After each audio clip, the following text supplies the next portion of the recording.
Welcome to the Lindsay and Tony podcast, where we talk about spirituality, business, and life experiences. In this podcast, we're bringing our private conversations to you. We believe that it's through discussion, action, and reflection that true change occurs. Welcome to episode 98, Shining a Light on Your Shadow with Melissa Carroll. Melissa is the creator of the online course Shadow and Light. Melissa and I met at college at the University of Tampa, and we became friends after meeting in Delta Gamma sorority. She's someone that I'm grateful to call my friend, and I'm so excited for you to hear today's episode. Melissa shares information about stepping into your power and how to stop giving your power away. We talk about shadow integration and how it can show up in every area of your life. Negative self-judgment can sabotage our happiness in other areas of our life, and I cannot wait for you to listen to the show. Hi guys, welcome back. We're so excited that you're here. I'm so excited about today because I have my friend and creator of Shadow and Light online course, Melissa Carroll, and she's amazing. We are going to talk all about really stepping into your power, right? And the power behind stepping into your power, because there's so many pieces to it, and we're going to get into that today. Yes. So welcome to the show. Thank you so much. I'm so happy to be here. I'm in Tony's seat. I know. I love it. You are. I know. It's so funny. I love having guests over here. I've been doing it the past couple of times, and it's fun. This is so much fun. I know. I love this. And I love talking about these concepts which help us be more empowered, so we stop giving our precious power away in scenarios, in emotions that aren't really helpful, that aren't supportive of us. And this is all tying into shadow integration. Yes.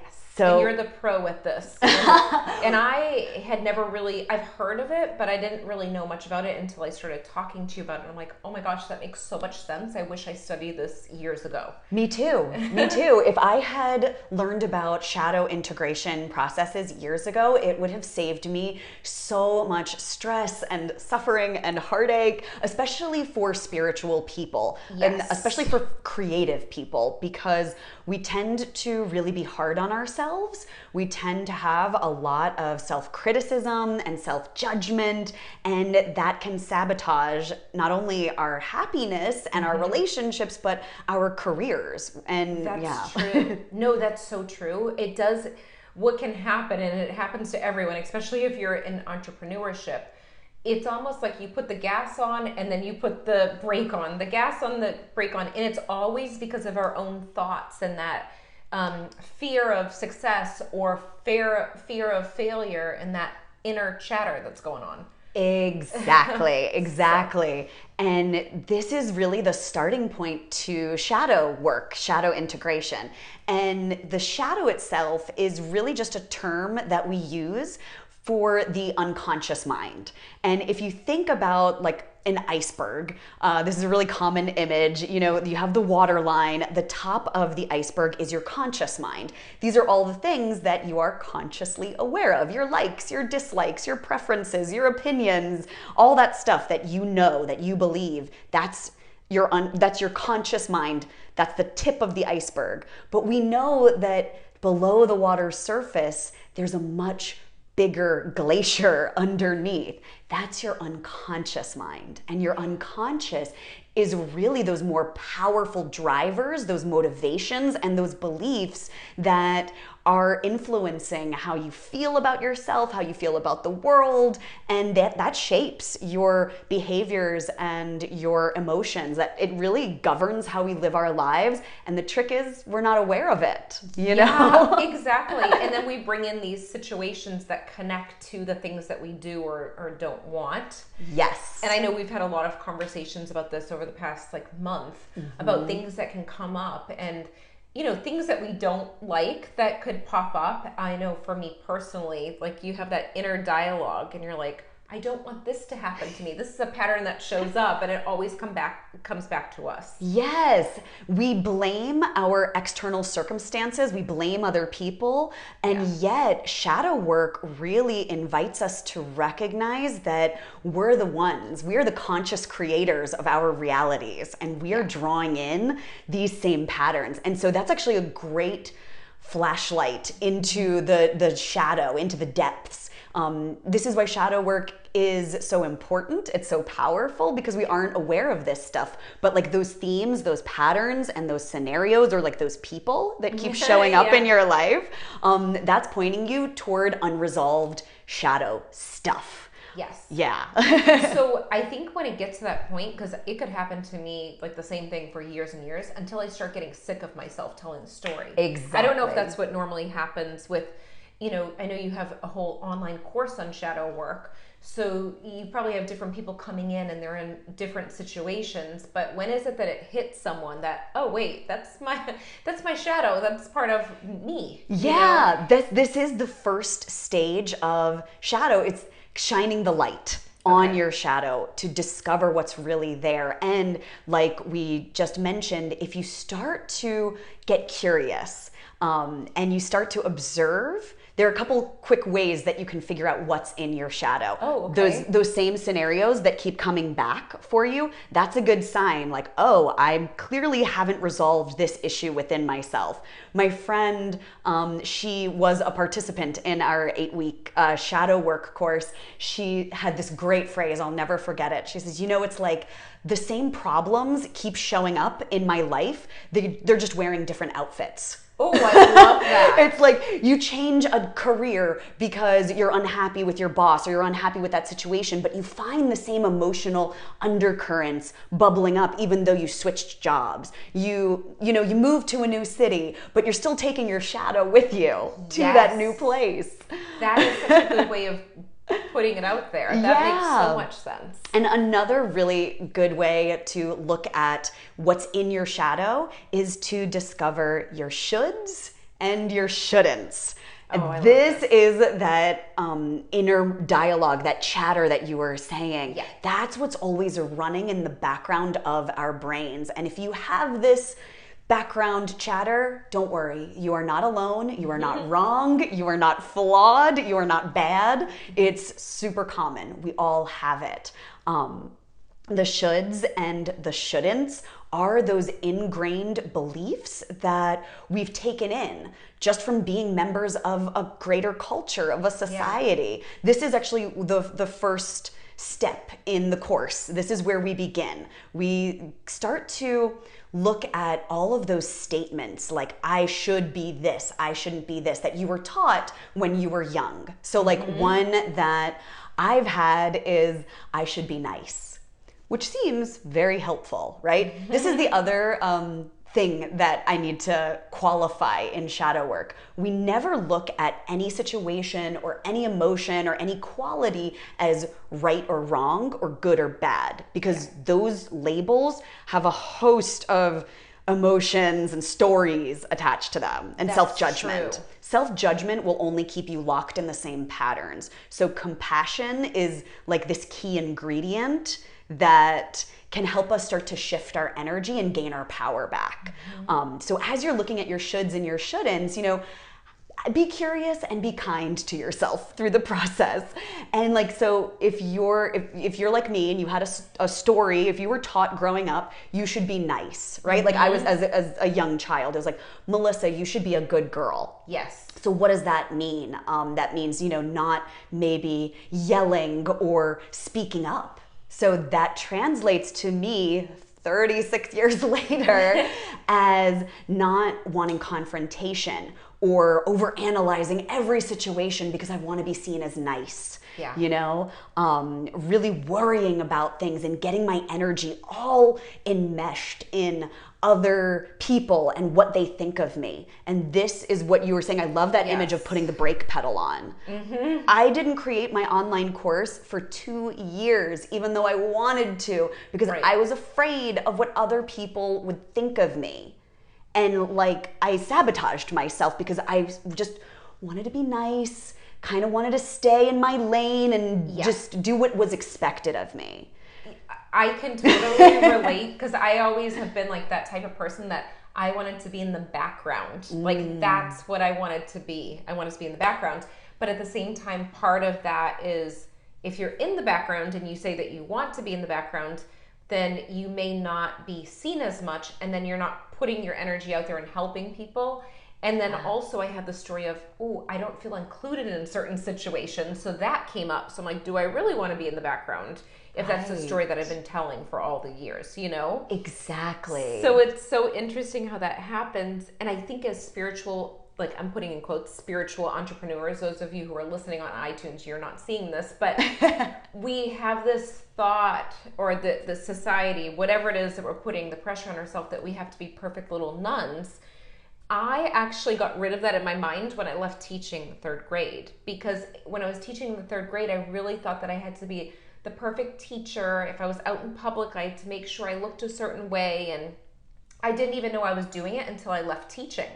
And it was in your shadow. I feel free. Like, I can dress however I want, like I'm back in college. I can do whatever I want. So when I came into mediumship, a lot of people come into mediumship and they want to be this perfect medium and look a certain way. But I actually was like, yay, I can be free doing this. Right. So because I had the teacher thing. Yes. First.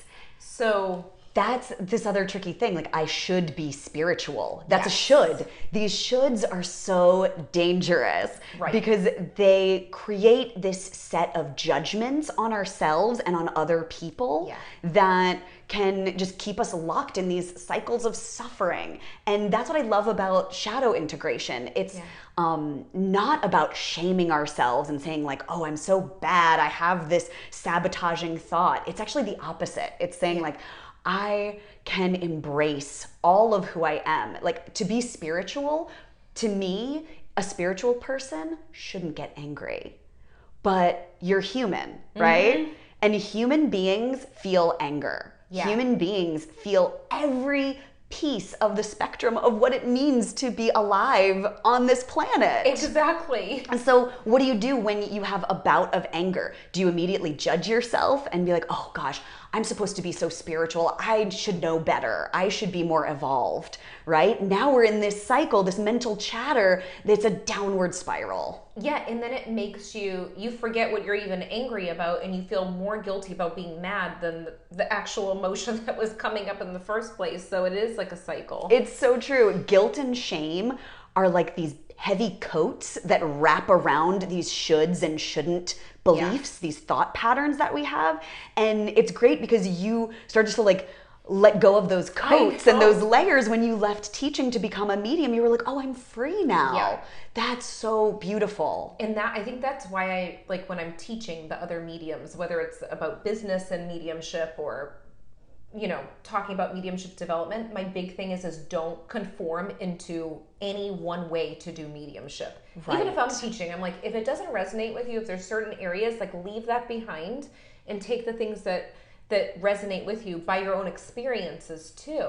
Because it is easy to be putting yourself in a box. Like, I know as a medium, you know, the typical thing is you have to do a certain amount of readings, or you have to do your readings in a certain type of place. But if we're all walking around doing it a certain way, then we're not even being ourselves anyways. Right. There's no individual unique expression shining forth. And that's so beautiful. You are teaching your mediums how to let go of these shoulds and shouldn'ts by stepping into their own power. Right. Stepping into their own light and letting it like look however it needs to look for them. And one of my favorite words around this process is permission. Like, we have to give ourselves permission. Mm-hmm. I do this exercise in the online course where I have everyone give themselves a permission slip. Oh, like, you actually like, as a teacher, right? Yes. You can relate to this in school.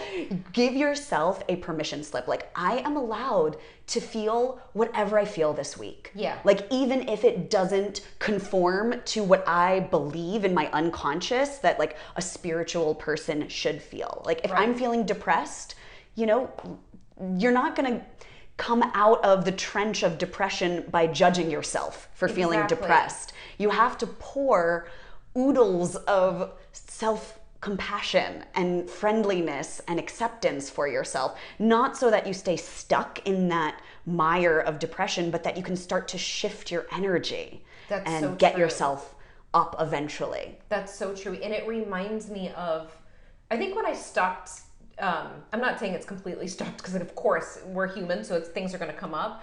But when I shifted my perspective about like being positive and being a certain way, it was after I read the book Dying to Be Me by Anita Moorjani.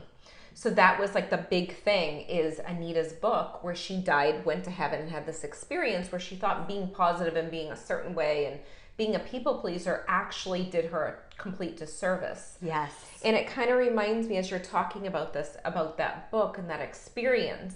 And I think it is so important to show up for who we are, but also that self-analyzing of like, oh, did I say that right? Did they understand it? That's a thing that can come up. Oh, like, yeah. I think for me, like caring about what people think that are closely connected to me, like I want to make sure they understand my intention. That's always been something, you know, like I want to make sure that they understand me truly, what my intention is. Right. The beautiful thing about these processes of like integrating that bottom part of the iceberg, all that unconscious stuff, integrating it into the light of your conscious awareness, is that the more whole and connected and integrated you become within yourself, the more you actually become this living example of how to be with all of who you are, and not have these like splinters and fractures and inner conflicts of like self-judgment and self-criticism. Our inner world will reflect outward in all our relationships. And like, you've actually taught me that. You've helped me heal one of my people-pleasing stories. It goes back to I should be nice. I should be nice has made me a people pleaser, and it's led to severe burnout. So many health, I've had so many health problems because I've said yes. And I've overcommitted because I want to be helpful. I should be helpful. I should be nice. I should be spiritual. I should say yes to this. You've helped me by example, not because you sat me down and taught me, but just by the living example of setting boundaries yourself, setting healthy boundaries. That's an expression of self-love. That's an action that reveals like, no, I have to honor my energy. I have to honor my power. Your energy and your power are the same thing. Yeah, that's so true.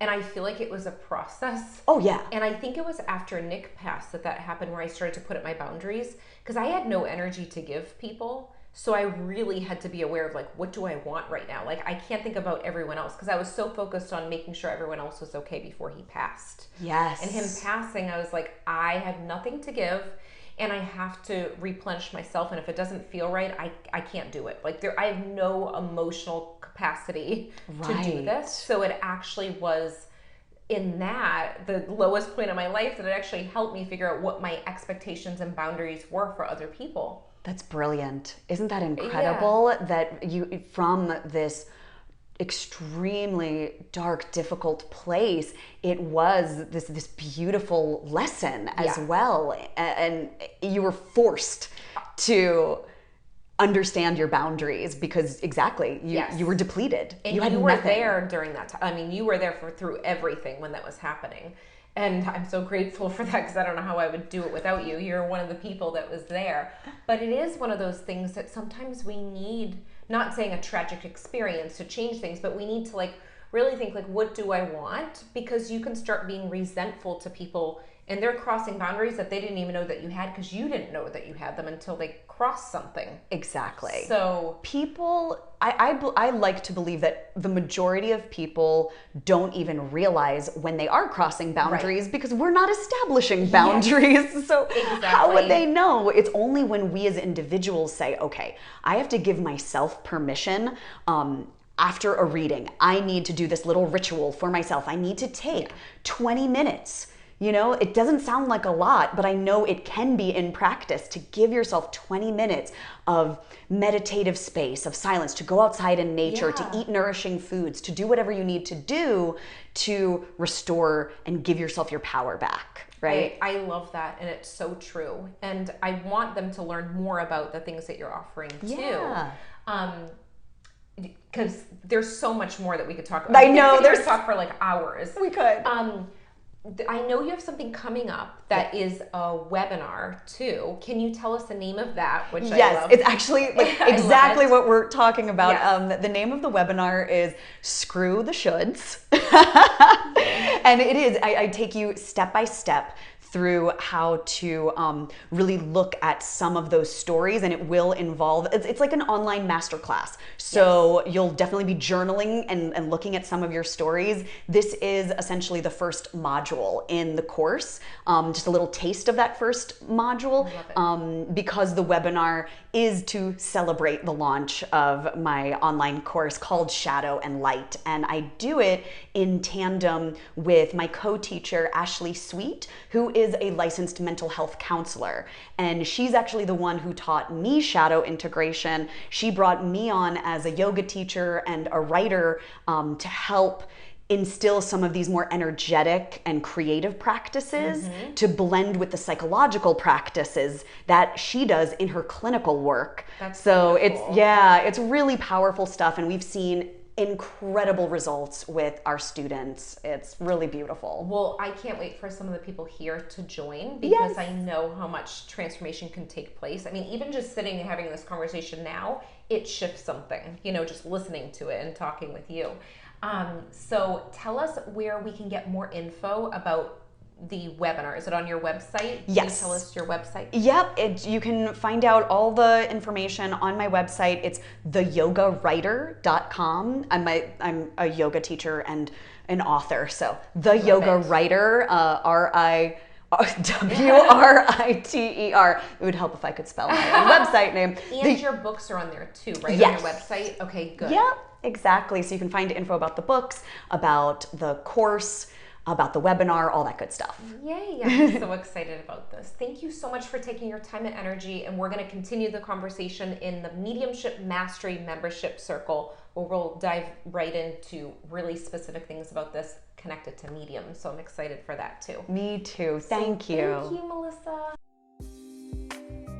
We hope you enjoyed this episode as much as we did. If you liked it, leave a 5-star review on iTunes, and remember, subscribe to our YouTube channel too. If you can think of anyone else that would love this episode, share it with them right now on social media or email. And remember, getting results is a process of learning, applying, and reflecting. Stay consistent and continue to grow every day.